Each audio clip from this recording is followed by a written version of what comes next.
जिसको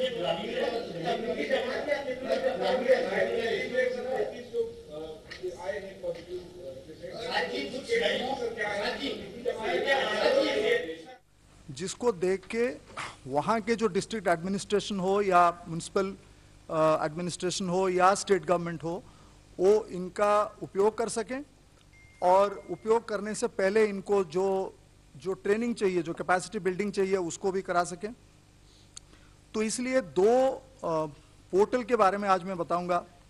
एक तो पहला जो है डैशबोर्ड वो बना है, वो है covidwarriors.gov.in। ये जो covidwarriors.gov.in है, ये एक मास्टर डेटाबेस है ऑफ दो टाइप के। इसमें हेल्थ केयर प्रोफेशनल्स हैं और वॉलंटियर्स हैं। अब तक ये हर रोज इसमें बढ़ोतरी हो रही है और अब तक 1,24,00,000 मानव संसाधन, human resources of various kinds, इसमें ऑलरेडी इनके डिटेल्स आ चुके हैं। और इसमें आप देखिएगा, इसमें स्टेट लेवल कोऑर्डिनेटर्स, उनके telephone numbers, district level coordinators, उनके टेलीफोन नंबर्स, यहाँ तक कि कुछ ऐसे प्रोफेशनल्स हैं, ऐसे कुछ हेल्थ वर्कर्स हैं जिनके जिनके कॉन्टैक्ट जो डिस्ट्रिक्ट लेवल पे नहीं, केवल फील्ड लेवल पे जो काम कर रहे हैं वहाँ भी वो मौजूद हैं। तो अब तक हमने 20 कैटेगरीज और 49 सब कैटेगरीज इसमें शामिल किया गया है। और ये इंडिविजुअल लेवल जो डेटा है, वो केवल इंडिविजुअल लेवल डेटा जो है वो डिस्ट्रिक्ट मैजिस्ट्रेट और म्युनिसिपल बॉडीज और स्टेट गवर्नमेंट को, कुछ ही लोगों को वो एक्सेस कर पाएंगे, और बाकी सब जो डेटा है डिस्ट्रिक्ट लेवल तक वो सारे लोग, ये पब्लिक डोमेन में है, उनको देख सकते हैं। उनका सारा कॉन्टैक्ट डिटेल्स, टेलीफोन नंबर, सब कुछ है। तो इसमें हमने 201 सेंट्रल पब्लिक सेक्टर एंटरप्राइजेस के जो हॉस्पिटल्स, उनके सारे डिटेल्स, डॉक्टर, नर्सेस, पैरामेडिक्स, ये सारे बेड्स, आईसीयूज, वो सब, 49 ईएसआईसी के हॉस्पिटल्स, 50 रेलवेज के हॉस्पिटल्स, 12 पोर्ट हॉस्पिटल्स और 13 जो है ऑर्डिनेंस फैक्ट्रीज और हाल के जैसे हॉस्पिटल्स, ये सारे डिटेल्स भी उसमें मौजूद हैं। तो ये ज़्यादातर हमने जब देखा कि ये जो वॉलंटियर्स जो कोविड के लिए फाइट करने के लिए, हमको ना केवल जैसे डॉक्टर्स, नर्सेस, डेंटिस्ट्स, आयुष डॉक्टर्स और पैरामेडिक्स, इसकी ज़रूरत केवल नहीं है, हमको भी जो हेल्थ जो वॉलंटियर्स हैं उनकी भी ज़रूरत है। इसका जो फाइट, इसका जो कोविड-19 के साथ जो अभी अपना जो फाइट जो हो रहा है, उसमें उनको कैसे शामिल किया जाए। तो आप देखिए 3 तरह की चीज़ें इसमें हो रही हैं। एक तो प्रिवेंटिव में जैसे सोशल डिस्टेंसिंग, अब जैसे मार्केट्स में, शॉप्स में, बैंक्स में, ज़्यादातर राशन शॉप्स में, अभी मंडीज खुल रही हैं वहाँ पे, और इनको वहाँ पे सोशल डिस्टेंसिंग वहाँ पे वो करवाना है।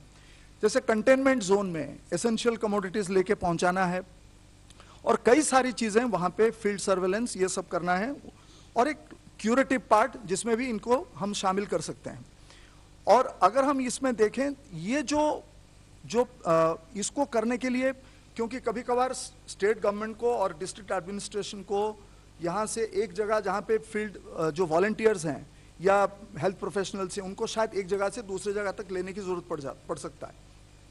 वो इसलिए ऐसा है कि अगर डिस्ट्रिक्ट ए में प्रॉब्लम है और डिस्ट्रिक्ट बी में ह्यूमन रिसोर्सेस हैं, तो वहाँ से भी ला सकते हैं इसके ज़रिए।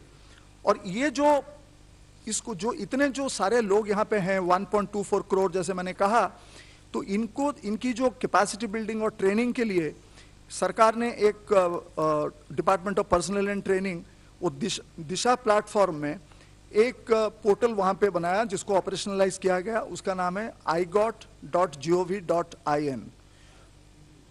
igot.gov.in। तो इसमें ये जो प्लेटफॉर्म, इसकी जो स्पेशलिटी है ये है कि इस प्लेटफॉर्म, इस जो डिजिटल प्लेटफॉर्म है, पोर्टल है, इसके तहत any time anywhere on site delivery of training material, ये इंपॉर्टेंट है।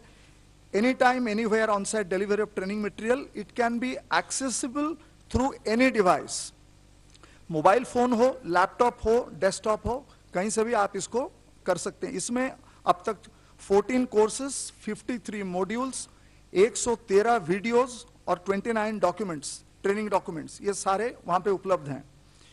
और ये जो आईगॉट के कोर्सेस हैं उसमें बेसिक्स ऑफ कोविड मैनेजमेंट से लेके जैसे लैबोरेटरी कलेक्शन टेस्टिंग और जैसे क्वारंटीन मैनेजमेंट से लेके आईसीयू केयर वेंटिलेशन मैनेजमेंट तक भी कोर्सेस, वेबिनार्स और वीडियोस इसमें शामिल हैं। तो इसमें ज़्यादातर जो भी है हम इसको कोशिश कर रहे हैं कि इसको ज़्यादा से ज़्यादा जो रीजनल लैंग्वेजेस हैं, भाषा हैं, उसमें इसको ट्रांसलेट कर दिया जाए। उसमें अंग्रेजी तो है ही, उसमें हिंदी, मलयालम और बंगाली कुछ ऐसे हैं, और हम कोशिश कर रहे हैं राज्यों के साथ बात करके कि इसको भी ट्रांसलेट किया जाए, और हम भी कोशिश करें कि जितना जल्दी हो सके इसको ट्रांसलेट कर दिया जाए अलग भाषाओं में। तो जब से ये हुआ है तब से ये 2 हफ्ते से कम में अब तक 1,31,440 यूजर्स इसमें ऑलरेडी रजिस्टर्ड हो चुके हैं ये प्लेटफॉर्म में। उसमें से 84,958 इतने लोग ऑलरेडी उनके कंप्लीट कर चुके हैं ट्रेनिंग। और ये जो अलग अलग अगर आप देखें फील्ड में, अगर आप देखें अब तक जो वॉलंटियर सब काम कर रहे हैं, जिनको कि डायरेक्ट कोविड जो हेल्थ प्रोफेशनल्स हैं उनके से अलग से, अगर इंडियन रेड क्रॉस में आप देखें 40,000 वॉलंटियर्स 550 डिस्ट्रिक्ट में वो काम कर रहे हैं अभी। करीब करीब 3,500 एनसीसी कैडेट्स और 553 एनसीसी स्टाफ 16 राज्यों में और 3 यूनियन टेरिटरीज में 68 जिले में वो लोग अभी काम कर रहे हैं। और 47,000 कैडेट्स जो हैं ऑलरेडी एनरोल हो चुके हैं एंड अभी उनको तैनात किया जा सकता है एनी टाइम। एक्स सर्विसमैन, उनमें से अगर आप देखें तो 1,80,000 एक्स सर्विसमैन को आइडेंटिफाई किया गया है सैनिक बोर्ड्स के द्वारा डिप्लॉयमेंट के लिए। उसमें से 6,303 ऑलरेडी डिप्लॉयड हो चुके हैं पंजाब, तमिलनाडु, असम, छत्तीसगढ़। उसमें community surveillance, supporting police administration, mandis के लिए और कई जगह के लिए। 15,000 आयुष प्रोफेशनल्स, आयुष के लिए भी वो बने हैं, क्वारंटीन मैनेजमेंट कैसे करेंगे ये सब के लिए ट्रेनिंग मॉड्यूल्स। उनको करीब करीब 15,000 आयुष प्रोफेशनल्स को 15 स्टेटों में और 2 यूनियन टेरिटरीज में अब तक डिप्लॉय कर वो किए गए हैं।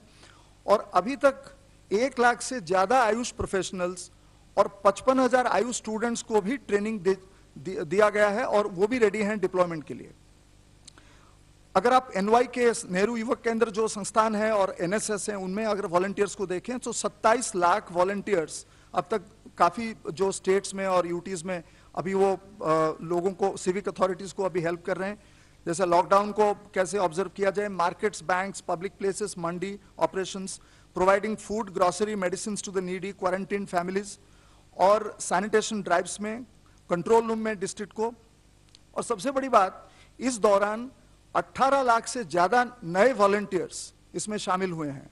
पहले जो थे उससे 18 लाख ज्यादा, अभी लास्ट करीब करीब 1 महीने में 18.43 लाख, 18 लाख से ज्यादा न्यू वॉलंटियर्स ज्वाइन किए हैं। उनमें से करीब करीब 42 लाख जो वॉलंटियर्स वो आरोग्य सेतु डाउनलोड किए हैं और वो भी कोशिश कर रहे हैं कि अपने जो जिनको जानते हैं उस एरिया में सबको बता के आरोग्य सेतु को डाउनलोड करें, और जो बुजुर्ग जो लोग उनको कैसे देखभाल किया जाए उनसे भी वो अभी उसमें काम पे वो लगे हुए हैं। तो ये जो कहना यही है, तात्पर्य यही है कि ये एक महत्वपूर्ण बात है कि ये जो वॉलंटियर्स हैं और जो हेल्थ प्रोफेशनल्स हैं उनको एक ही जगह वन स्टॉप सॉल्यूशन जैसे कहते हैं शॉप ये है, और इनको हम कैपेसिटी बिल्डिंग करके जैसे as per the requirement of the district and the urban local body इनको तैनात किया जा रहा है। धन्यवाद। धन्यवाद। गृह मंत्रालय के प्रवक्ता से प्लीज। जैसा आप सभी को पता है, कोविड-19 से निपटने के लिए संपूर्ण देश में लॉकडाउन को 3 मई तक बढ़ाया गया है और इस संबंध में गृह मंत्रालय द्वारा 15 अप्रैल को विस्तृत दिशा निर्देश जारी किए गए थे। इन दिशा निर्देशों के अंतर्गत 3 मई तक संपूर्ण देश में कुछ गतिविधियों पर आवश्यक तौर पर रोक लगाई गई थी, परंतु साथ ही जो क्षेत्र हॉटस्पॉट्स तथा कंटेनमेंट जोन में नहीं है, विशेषकर ग्रामीण क्षेत्र, वहां पर अर्थव्यवस्था की दक्षता तथा कृषि कार्यों को कार्यात्मक बनाए रखने के लिए 20 अप्रैल से कुछ एडिशनल एक्टिविटीज़ की अनुमति दी गई है। राज्यों के भीतर प्रवासी मजदूरों की आवाजाही के लिए भी एक एसओपी केंद्र सरकार द्वारा सभी राज्यों के साथ साझा किया गया था, ताकि ये मजदूर जिनमें से कई रिलीफ कैंप्स में हैं, वे परमिटेड एक्टिविटीज़ में सुचारू रूप से रोजगार पा सकें। गृह मंत्रालय राज्य सरकारों के साथ मिलकर लॉकडाउन नियमों के सख्ती से अनुपालन को निरंतर मॉनिटर कर रही है। जैसा मैंने कल आपके साथ शेयर किया था, केंद्र सरकार ने हेल्थ एवं मेडिकल इंफ्रास्ट्रक्चर और आपदा प्रबंधन के मुद्दों इत्यादि पर राज्य सरकारों की सहायता के लिए इंटर मिनिस्ट्रियल सेंट्रल टीमों का गठन किया है। 4 राज्यों में इन टीमों को भेजा भी गया है। इन टीमों में वरिष्ठ स्तर के प्रशासनिक अधिकारी हैं। Additional secretary to government of India इस टीम को लीड कर रहे हैं। इसके अलावा सीनियर पब्लिक हेल्थ स्पेशलिस्ट तथा नेशनल डिजास्टर मैनेजमेंट अथॉरिटी के सीनियर अफसर भी इस टीम में शामिल हैं। उनकी एक्सपर्टीज़ को हम राज्यों के साथ साझा करना चाहते हैं, जिससे कि केंद्र और राज्य सरकारों के प्रयासों को एकजुट करते हुए हम कोविड-19 के खिलाफ देश का जो महासंग्राम है उसमें सफलता पा सकें। कल गृह मंत्रालय द्वारा विभिन्न जिलों की लॉकडाउन की स्थिति की ग्राउंड लेवल पर समीक्षा के दौरान यह सामने आया है कि कई सेक्टरों में जहां 20 अप्रैल से अतिरिक्त गतिविधियों को अनुमति प्रदान की गई थी, वहां पर अच्छी शुरुआत हुई है। कई स्थानों पर ग्रामीण क्षेत्रों में औद्योगिक गतिविधियां शुरू हुई हैं। मनरेगा के तहत भी कार्य शुरू हुए हैं। कुछ राज्यों में सड़क निर्माण का कार्य भी शुरू किया गया है। ईंट भट्टों का संचालन भी आरंभ हुआ है। प्रवासी मजदूरों को इन गतिविधियों में शामिल किया जा रहा है। हमें ये भी जान के खुशी हुई है कि ग्रामीण लोग जागरूक हैं और कई स्थानों पर मास्क और गमछा पहन रहे हैं।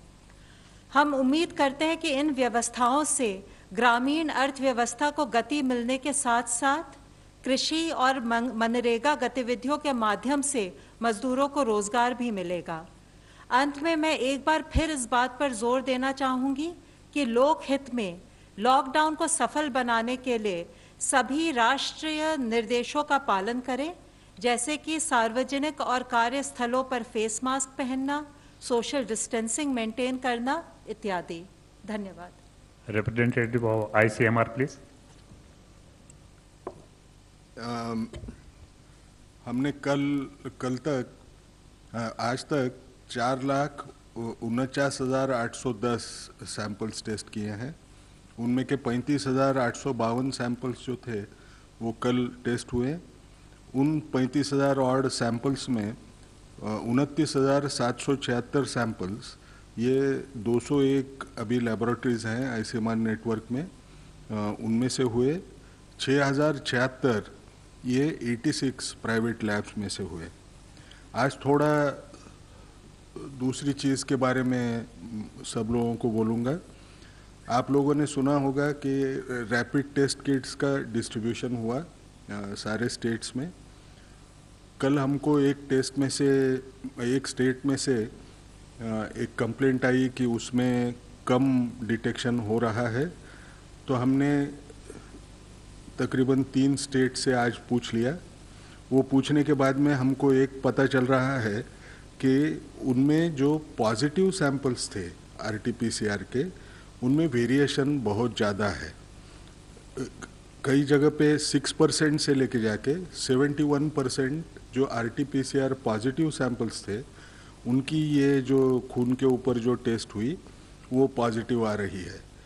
ये कोई अच्छी चीज़ नहीं, क्योंकि वो वेरिएशन जब ज़्यादा दिखता है तो हमको उसको इन्वेस्टिगेट करना पड़ेगा। इसके बावजूद भी कि वो फर्स्ट जनरेशन एलाइजा है, जैसे मैंने बार बार आपको समझा के बोला था, फर्स्ट जनरेशन जो टेस्ट होती है, नई टेस्ट जब आती है तो उसमें वेरिएशंस दिखते हैं, वो थोड़ी क्रूड फॉर्म में आती है। और जैसे बार बार बोल रहा हूँ, सिर्फ 3.5 महीने हो चुके हैं ये बीमारी को। अब जो भी चीज़ आएगी उसको तो आगे रिफाइन करना ज़रूरी पड़ेगा। तो हमने एक डिसाइड किया कि ये फाइंडिंग्स को नज़रअंदाज करना नहीं है। हम लोगों ने यहाँ जो दिल्ली में किया था हमारे लोगों के पास से, उसमें तकरीबन 71% जो RT-PCR पॉजिटिव थे उनको ये पकड़ रही थी टेस्ट बराबर।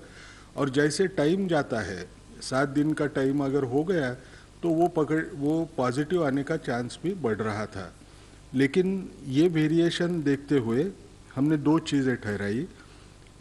अगले 2 दिन में हम हमारे 8 इंस्टीट्यूट्स को फील्ड में भेजेंगे और जो किट्स हैं उनमें से वो लॉट्स लेके उसको टेस्ट करके वैलिडेशन करने की कोशिश करें। फील्ड में वैलिडेशन होगा, ये लैब में नहीं होगा।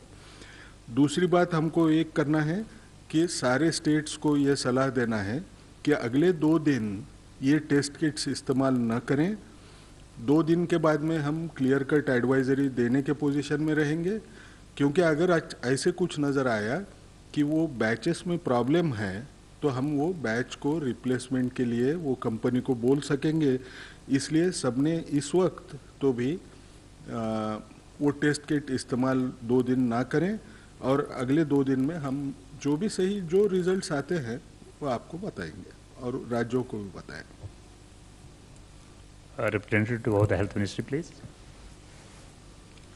चेयरपर्सन एम्पावर्ड कमेटी, उन्होंने हमें HR को कैसे हम अपग्रेड कर रहे हैं उसके बारे में बताया। इन कंटिन्यूएशन अब तक देश में 3252 लोग जो हैं वो क्योर हो चुके हैं। कल सबसे ज़्यादा संख्या में 705 लोग रिकवर हुए हैं, क्योर हुए हैं, and it takes our recovery percentage to 17.48%। कल से टोटल 1336 एडिशनल कंफर्म केसेस आए हैं, which takes our confirm cases to 18,601। इससे पहले जैसे हम लोगों ने बताया है कि 3 डिस्ट्रिक्ट थे जिस पर पिछले 28 दिनों से केसेस नहीं आए हैं, उसमें एक और नया जिला अब प्रतापगढ़ इन राजस्थान ऐड हुआ है। इसके साथ ही टोटल 61 डिस्ट्रिक्ट्स हैं देश में, 23 स्टेट्स और यूनियन टेरिटरीज में, जहां पिछले 14 दिनों से कोई केस नहीं आया है। जो 4 नए जिले इसमें ऐड हुए हैं वह हैं लातूर, उस्मानाबाद, हिंगोली, वाशिम महाराष्ट्र से। इसके साथ ही भिवानी एक जिला था जो पहले हमारी लिस्ट में था, जिसमें पिछले 14 दिनों से केस नहीं आए थे, वहां पर केस रिपोर्ट हुए हैं। इसी के तहत मैं आप सभी से और आपके द्वारा सबसे यही रिक्वेस्ट करूंगा कि सभी जिलों को निरंतर प्रयास करते रहना है कि उनका status in terms of case management maintain रहे और बेटर हो। कुछ हेल्थ वर्कर्स जो कोविड पॉजिटिव होने के कारण कुछ हॉस्पिटल बंद हुए और इसी तरीके से नॉन कोविड हॉस्पिटल में जो अनरिलेटेड डिजीज के लिए पेशेंट भर्ती हुए, बाद में वो पॉजिटिव पाए गए। इसको मद्देनजर रखते हुए हेल्थ मिनिस्ट्री ने कल नॉन कोविड फैसिलिटीज में ऐसे केसेस का पता लगने पर क्या करना चाहिए उससे संबंधित एक दिशा निर्देश जारी किया है। इसके तहत हॉस्पिटल्स में ऐसे इश्यूज की मॉनिटरिंग के लिए हॉस्पिटल इन्फेक्शन कंट्रोल कमेटी को रेस्पॉन्सिबल बनाया गया है। यह कमेटी इंश्योर करेगी कि उस हॉस्पिटल के health care worker infection prevention और कंट्रोल गाइडलाइंस पर प्रॉपरली ओरिएंटेड हों। कोई भी अगर पॉजिटिव केस आता है उस हॉस्पिटल में तो वह लोकल हेल्थ अथॉरिटीज को सूचित करें और पेशेंट को उसी हॉस्पिटल के प्रॉपर आइसोलेशन वार्ड में ट्रांसफर करें। अगर ऐसा कोई पेशेंट पाया जाए तो उसको इमीडिएटली मास्क लगाया जाए और एक डेडिकेटेड हेल्थ वर्कर ही उस केस को अटेंड करे, और जब वह अटेंड करे तो वह भी रिक्वायर्ड प्रिकॉशंस ले। साथ ही बेस्ड ऑन क्लिनिकल स्टेटस अगर जरूरत है तो इमीडिएटली उस पेशेंट को स्टैंडर्ड प्रोटोकॉल के तहत उसको डेडिकेटेड कोविड फैसिलिटी में ट्रांसफर किया जाए और इस फैसिलिटी को डिसइंफेक्ट किया जाए। इस फैसिलिटी में वह पेशेंट जिसके कांटेक्ट में आया है उन सबको क्वारंटाइन किया जाए और 14 दिन तक फॉलो किया जाए। उसके जितने भी क्लोज कॉन्टैक्ट्स हैं उनको हाइड्रोक्सिल क्लोरोक्विन प्रोफाइलैक्सिस ट्रीटमेंट पर 7 हफ्ते के लिए उनको रखा जाए। यह सावधानी बरती जाए कि जो भी कॉन्ट्रा इंडिकेशंस हैं हाइड्रोक्सिल क्लोरोक्विन के, उनका ध्यान में रखते हुए उन्हीं पर्टिकुलर लोगों को प्रोफाइलैक्टिक ट्रीटमेंट दिया जाए जो उसके लिए एलिजिबल हैं। अगर इसी सिचुएशन में किसी पेशेंट के साथ साथ कोई हेल्थ केयर वर्कर भी अगर इन्फेक्ट होता है तो उसको रोस्टर से हटाते हुए उसके कॉन्टैक्ट्स को भी 14 दिन के लिए क्वारंटाइन किया जाए और उसको प्रॉपर और इफेक्टिव ट्रीटमेंट प्रोवाइड किया जाए। इन अस्पतालों में ऑपरेशन की कंटिन्यूटी बना रहना जरूरी है, तो जिसके तहत इन अस्पतालों में एक कंटिजेंसी प्लान बनाना चाहिए, उसी हिसाब से स्टाफ का रोस्टर बनाना चाहिए। साथ ही जिस अस्पताल में इस टाइप के पॉजिटिव केसेस आए वहां पर किस टाइप की क्लस्टरिंग ऑफ केसेस नोट की गई या किस लेवल तक ये हॉस्पिटल इन्फेक्ट हुआ, या किस टाइप के पेशेंट वह हॉस्पिटल ट्रीट करता है कि सीवियर या क्रिटिकल पेशेंट्स को ट्रीट करता है, उसके आधार पर हॉस्पिटल अथॉरिटीज निर्णय लें और एडिक्वेट डिसइंफेक्शन के बाद वह अपनी फंक्शनिंग स्टार्ट कर सकते हैं। यदि फिर भी पॉजिटिव केस आ रहे हैं तो वह पर्टिकुलर सेक्शन जहां पर कि वह पॉजिटिव केस आए हैं उसको टेम्परेरी क्लोज किया जा सकता है। साथ ही इन केस की अगर वहां पर सोर्स ऑफ इन्फेक्शन इस्टेब्लिश नहीं हो रहा है या ज़्यादा केसेस आ रहे हैं तो उस फैसिलिटी को कोविड हेल्थ फैसिलिटी के रूप में परिवर्तित कर उस पर कोविड से रिलेटेड केसेस पर फोकस किया जाए। इसके साथ ही इन अस्पतालों में सभी कर्मचारियों की डेली स्क्रीनिंग की जाए और हॉस्पिटल के इमरजेंसी और आउट पेशेंट डिपार्टमेंट में पेशेंट्स की ट्रायजिंग से संबंधित सभी दिशा निर्देशों का पालन भी हो।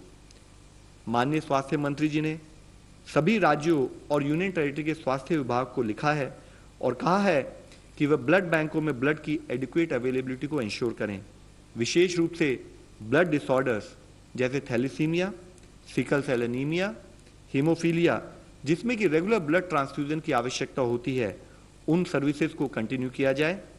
ऑनलाइन ई पोर्टल जो हमारा ई रक्तकोष एक पोर्टल है उसके माध्यम से हर ब्लड बैंक में ब्लड ग्रुप की करंट अवेलेबिलिटी का रियल टाइम स्टेटस मॉनिटर किया जाए। साथ ही इंडियन रेड क्रॉस ने इसी संबंध में एक 24/7 कंट्रोल रूम ब्लड सर्विसेज के लिए दिल्ली में स्टार्ट किया है, जिसके फ़ोन नंबर्स हैं 011 233 59379। दूसरा नंबर है 93 199 82104। एक और नंबर है 93 199 82105। इस फोन नंबर पर कोई भी संपर्क करते हुए अगर उन्हें ब्लड की नीड हो या उनको कोई ब्लड डोनेट करना चाहते हैं तो इस नंबर से कांटेक्ट करते हुए वह सर्विसेज हम ले सकते हैं। इसके साथ ही एक और फ्रंटियर पर हमारा एक विस्तृत रूप में कार्य चल रहा है। Council of scientific and industrial research critical ill covid patients के मॉर्टेलिटी को कम करने के लिए ड्रग की एफिकेसी को इवैल्यूएट करने के लिए एक रैंडमाइज क्लिनिकल ट्रायल शुरू कर रही है। ग्राम नेगेटिव सेप्सिस जिसके साथ साथ क्रिटिकली इल जो कोविड-19 के पेशेंट्स हैं उनमें एक ऑल्टर्ड इम्यून रिस्पॉन्स होता है जो उनके साइटोकाइन प्रोफाइल में मैसिव चेंजेस लेके आता है। इस ड्रग के द्वारा टेस्टिंग बॉडी के इम्यून सिस्टम को मॉडुलेट किया जा सकता है, यह पाया गया है, जिससे कि साइटोकाइन स्टॉर्म इनहिबिट होता है और मॉर्टेलिटी इन कोविड-19 केसेस और उसकी रिकवरी कम होती है और उसकी रिकवरी बेटर होती है। कोविड-19 और ग्राम नेगेटिव सेप्सिस से सफरिंग पेशेंट्स की इस क्लिनिकल कैरेक्टरिस्टिक की सिमिलैरिटी को नोट करते हुए ड्रग कंट्रोलर ऑफ इंडिया ने इसकी ट्रायल की मंजूरी दे दी है और जल्द ही यह ट्रायल मल्टीपल हॉस्पिटल्स में शुरू की जाएगी। इसके साथ ही डिपार्टमेंट ऑफ बायोटेक्नोलॉजी ने medical equipment, diagnostics, therapeutics, drugs और वैक्सीन के डेवलपमेंट के लिए कोविड-19 कंसोर्शियम पर एप्लीकेशंस को इनवाइट किया। ऐसे 500 प्रपोजल आए जिनमें प्रिलिमिनरी स्टेज में 16 को फंडिंग सपोर्ट के लिए रिकमेंड भी किया गया है। इस मल्टीफेसिटेड अप्रोच के तहत नेशनल बायोफार्मा मिशन के अंडर वैक्सीन कैंडिडेट्स जो डिफरेंट स्टेजेस में डेवलपमेंट में हैं उनको फास्ट ट्रैक किया जा रहा है। एग्जिस्टिंग वैक्सीन कैंडिडेट्स और साथ ही नोवल वैक्सीन कैंडिडेट्स जो हैं उनको रीपर्पस करने के लिए फंडिंग सपोर्ट दिया जाएगा। कोविड-19 के खिलाफ डीएनए वैक्सीन के डेवलपमेंट के लिए सपोर्ट प्रोवाइड किया जा रहा है। वैक्सीन कैंडिडेट्स जो यूटिलाइज करेंगे inactivated rabies vector, phase 3 human clinical trials of recombinant BCG vaccine, उन पर काम हो रहा है। मॉलिकुलर और रैपिड डायग्नोस्टिक किट के देश में प्रोडक्शन के लिए भी सपोर्ट प्रोवाइड किया जा रहा है। हम सबको अवगत है कि जो हमारी ये कोविड के खिलाफ लड़ाई है यह मल्टी फ्रंट पर काम कर रहे हैं, डिफरेंट फ्रंट्स पर काम करते हुए इस लड़ाई को लड़ रहे हैं, जिसमें एक फ्रंट है सोशल डिस्टेंसिंग के द्वारा हम अवॉइड करें, दूसरी तरफ कंटेनमेंट एफर्ट्स पर काम करें, तीसरी तरफ साइंस के फ्रंटियर पर काम करते हुए एक कंबाइंड इंटरवेंशन के रूप में हमें इस लड़ाई को जीतना है। धन्यवाद। रवि सिंह, न्यूज 18।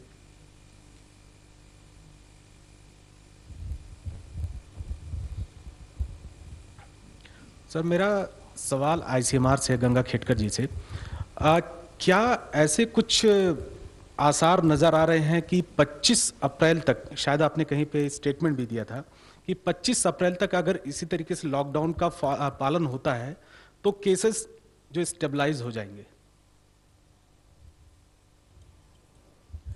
देखिए, ऐसे अगर देखा जाए ना, केसेस उतने जितना आपको बार बार बताया जा रहा है कि उसका डबलिंग टाइम जो है वो कम ही होते, वो बढ़ते ही जा रहा है।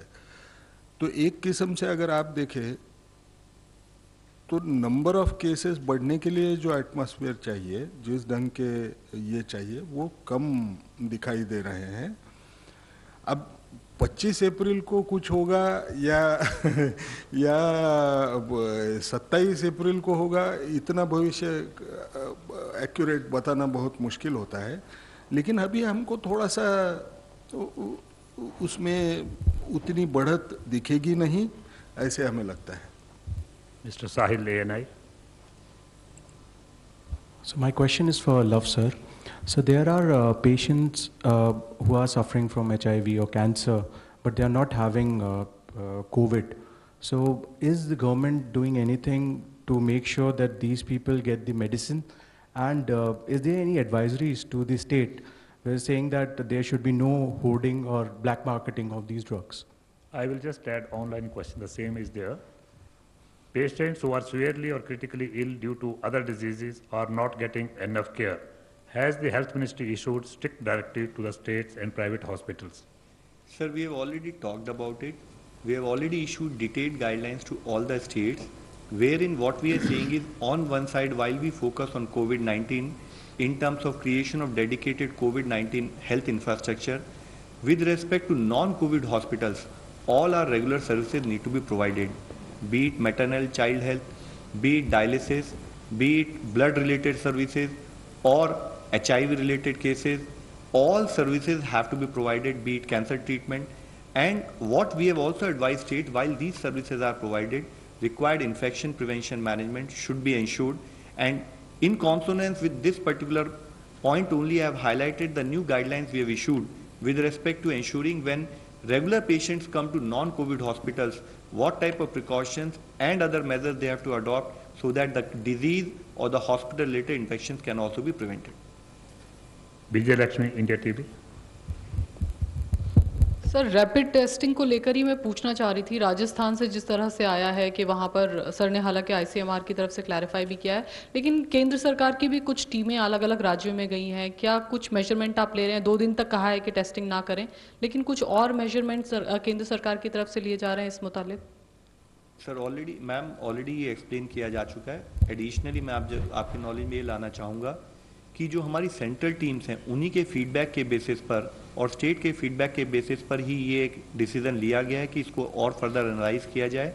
और इससे भी मुख्य बात यह है कि अगर आप देखें तो हमारे लिए RT-PCR जो हमारा गोल्ड स्टैंडर्ड टेस्ट है इन terms of identification of patient, rapid testing के बारे में हमने इससे पहले भी आपको बताया कि इसका एक limited utility in terms of surveillance और in terms of epidemiological investigation ही है।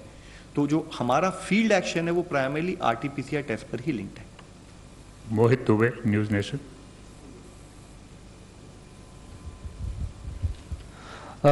मेरा सवाल सर ICMR से है और लव अग्रवाल सर से भी है।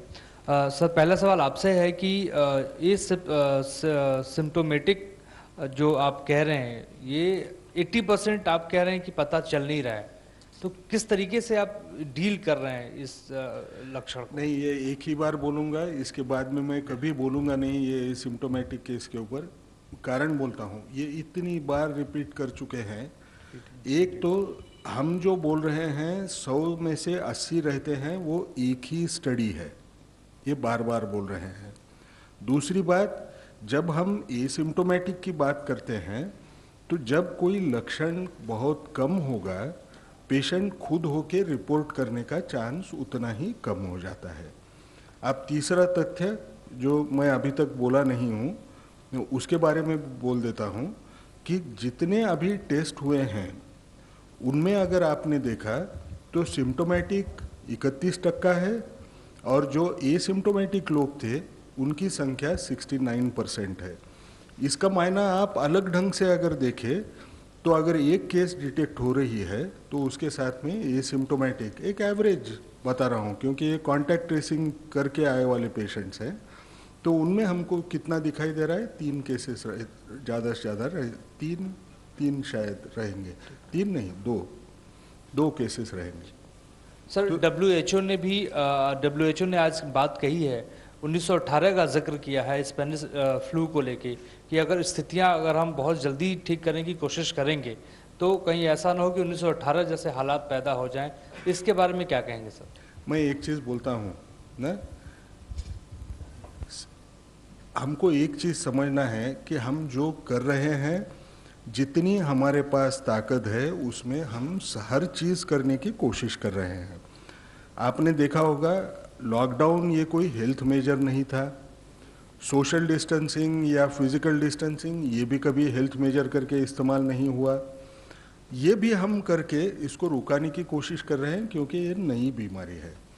हमको ऐसे समझना है ये कि पिछले 3.5 महीने में जो भी साइंस की प्रगति हुई है, जिसकी वजह से आपको डायग्नोसिस हो पा रहा है, आपकी पीसीआर टेस्ट 3.5 महीने के अंदर कोई नई बीमारी की पीसीआर की टेस्ट खोज हो गई। आप अगर देखें बीमारी के बारे में काफ़ी कुछ जानकारी पिछले 3.5 महीने में हुई। 70 कैंडिडेट वैक्सीन में से 4 कैंडिडेट वैक्सीन और 5 candidate vaccine already human trial के फेज में गए। ये कभी किसी बीमारी में आज तक हुआ नहीं है, कोई भी जांच करके देखें। अगर ये इतने तेज़ी से और इस रफ्तार से अगर इसकी खोज हो रही है तो हमने बोलना है कि हमको डर लगे ऐसी इन्फॉर्मेशन लोगों में डालना है, मुझे अब सही नहीं लगता है। मुझे ऐसे लगता है थोड़ा सा विश्वास रखें, इससे आज जो ये लॉकडाउन का इम्पैक्ट होगा दोहरा फ़ायदा होगा। सबसे बड़ा फ़ायदा क्या होगा, आज हमको जो टाइम मिला है उसमें सारे लोगों को केयर करने के लिए, समझ लीजिए प्रिपेयर्डनेस की जो एक्सरसाइज है, हॉस्पिटल केयर आज हम दे सकेंगे। इसकी गारंटी तो हम बार बार लव अग्रवाल साहब आपको बोल रहे हैं। और जितना हम इसको दूर ढकेलेंगे उतना साइंस की प्रगति होके उसके खिलाफ या तो वैक्सीन निकले या दवा निकले और उसका हम हमारे देश में के लोगों को इस्तेमाल कर पाए, इसका चांस हम बाय कर रहे हैं। और जगह क्या हो रहा होगा, वो लोग क्यों बोल रहे हैं कि हमने सब निकाल दिया तो सब खराब हो जाएगा, ये मुझे मालूम नहीं। हमारे देश के लिए हम जो बोल सकते हैं वो तो पक्का बोल रहे हैं। सर मैं ऐड करना चाहूँगा, ऑनलाइन क्वेश्चन मैं ऐड करना चाहूँगा, जैसे आपने अभी एसिम्प्टोमेटिक के बारे में पूछा, डॉक्टर साहब ने आपको एक्सप्लेन भी किया, तो देखिए इसको प्रोसेस को हम समझते हैं। जैसे कल भी हमने डिस्कस किया था कि करीब 80% जो केसेस पाए गए हैं वर्ल्ड वाइड, उसमें वो केसेस होते हैं जिनमें माइल्ड से वेरी माइल्ड सिम्टम होते हैं। 15% केसेस ऐसे होते हैं जिनमें सीवियर सिम्टम्स आ सकते हैं। करीब 5% केसेस होते हैं जिनमें क्रिटिकल केसेस की रिक्वायरमेंट होती है। पेशेंट 3 फेजेज में पाया जा सकता है, एक प्योरली एसिम्प्टोमेटिक, एक प्री सिम्प्टोमेटिक और एक होता है सिम्टम्स के साथ सिम्प्टोमेटिक। तो जिस हम एसिम्प्टोमेटिक की जब आपसे बात कर रहे हैं तो उसका कंटेक्स्ट प्राइमरीली ये है कि जो वायरस का इंक्यूबेशन पीरियड होता है वो 2 दिन से लेकर 16 दिन और on an average median time देखें तो 5 से 6 दिन या 14 दिन का पाया गया है। उसमें पहले 5-6 दिनों में या 3-4 दिनों में उसका फेज ऐसा होता है जिसमें सिम्टम्स बहुत ज़्यादा विजिबल नहीं होते, जिसको आप प्राइमरीली प्री सिम्प्टोमेटिक कह सकते हैं या कॉमन मैन पार्लेंस में एसिम्प्टोमेटिक कह सकते हैं। हमारा जो एफर्ट रहा है, जो अगर हम आपसे पहले भी बात करते आए हैं कि हम प्रीएम्प्टिव अप्रोच से काम कर रहे हैं, फील्ड पर कम्युनिटी सर्वेलेंस पर फोकस करते हुए अगर हमारे को कोई so called asymptomatic person with high risk contacts या फर्स्ट डिग्री ऑफ कॉन्टैक्ट मिलता है तो हम उसका भी सैंपल लेकर उन केसेस में आपको, जबकि पेशेंट को बहुत ही वेरी माइल्ड सिम्टम्स हैं, उसका भी हमने प्रोटोकॉल के हिसाब से सैंपल लेते हुए उसमें केसेस पॉजिटिव आते हैं। तो दिस एक्चुअली फैसिलिटेट, ये हमें सपोर्ट करता है कि हम पेशेंट को टाइम पर आइडेंटिफाई कर सकें, मॉर्टेलिटी कम कर सकें और पेशेंट को जल्दी ठीक कर सकें। तो इस कंटेक्स्ट में दूसरा केस आता है कि जो प्योरली एसिम्प्टोमेटिक केसेस होते हैं। अगर आप WHO की रिपोर्ट भी देखें तो I will just read out, WHO की रिपोर्ट क्लियरली कहती है कि there are few reports of lab confirmed cases which are truly asymptomatic, and to date there has been no documented asymptomatic transmission. यह further ये भी कहती है this does not exclude the possibility that it may occur. ये point भी इसलिए important है कि बिकॉज इस बीमारी के बारे में बहुत सारी चीजें अभी धीरे धीरे इवॉल्व हो रही हैं, तो इसलिए जब हम बात करते हैं तो हम प्राइमरली बात कर रहे हैं उन पेशेंट के जिनके वेरी माइल्ड सिम्टम्स हैं, जिनको हमारी कॉन्टैक्ट ट्रेसिंग पर फोकस करते हुए पेशेंट फील नहीं कर रहा है लेकिन वो हाई रिस्क कॉन्टैक्ट या डायरेक्ट कॉन्टैक्ट है, तो हम उसका सैंपल लेते हुए अगर वो सिम्टोमेटिक ना भी, इमीडिएट सिम्टोमेटिक भी नहीं है, तो हम उसको टाइम पे आइडेंटिफाई करके उसको ट्रीटमेंट प्रोवाइड करते हैं। The last online question. Central teams are visiting different states. What had been the experience of these teams? Radha MHT. तो सेंट्रल गवर्नमेंट ने आपदा प्रबंधन अधिनियम 2005 के अंतर्गत ये इंटर मिनिस्ट्रियल सेंट्रल टीमों को 4 राज्यों में डिप्लॉय किया है। महाराष्ट्र, मध्य प्रदेश, राजस्थान में इन टीमों को अपने कार्यों में राज्य सरकार का भरपूर सहयोग मिल रहा है, परंतु गृह मंत्रालय को यह फीडबैक मिला कि पश्चिम बंगाल में जो टीमें कोलकाता और जलपाईगुड़ी गई हैं, उनको राज्य सरकार और स्थानीय प्रशासन से सहयोग प्राप्त नहीं हो रहा है। उनको क्षेत्र का विजिट करने से रोका जा रहा है, उनको राज्य में स्वास्थ्य कर्मियों से इंटरैक्ट करने का अवसर नहीं दिया जा रहा, ना ही उन्हें ग्राउंड लेवल सिचुएशन का आकलन करने दिया जा रहा है। ये आपदा प्रबंधन अधिनियम 2005 के तहत जारी केंद्र सरकार के आदेशों का उल्लंघन है। गृह मंत्रालय ने आज राज्य सरकार को पत्र लिखकर यह निर्देश दिया है कि वे गृह मंत्रालय के 19 अप्रैल 2020 के ऑर्डर का पालन करें, सभी आवश्यक इंतज़ाम सुनिश्चित करें ताकि ये जो इंटर मिनिस्ट्रियल सेंट्रल टीम है ये सुचारू रूप से अपनी जिम्मेदारियों का निर्वहन कर पाए। धन्यवाद friends, thank you very much.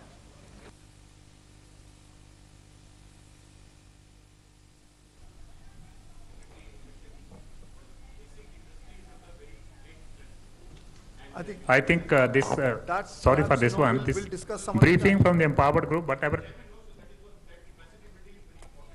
If we have to fight this COVID, is also economic stimulus is required. What are you doing for the MSME sector, sir, and what is the way forward for that? Actually, what we are doing for MSME, perhaps it will take quite a bit of time to kind of explain all that stuff. But then perhaps this is not the right occasion or something when we are discussing about what exactly are we doing to fight COVID-19. As I just mentioned that people who are in fact I just mentioned that some of the volunteers that we have identified are also helping state governments even in mandis also, and agricultural operations. I mean, they are being also utilized. Like people are also being utilized in various other various other things where this is actually helping in opening out many of the economic activities. That's also being done. But then what MSME sector we are doing, perhaps we'll discuss it. We will have another round on that separately. Yeah. This is only for the empowered group. Thank you very much. Thank you.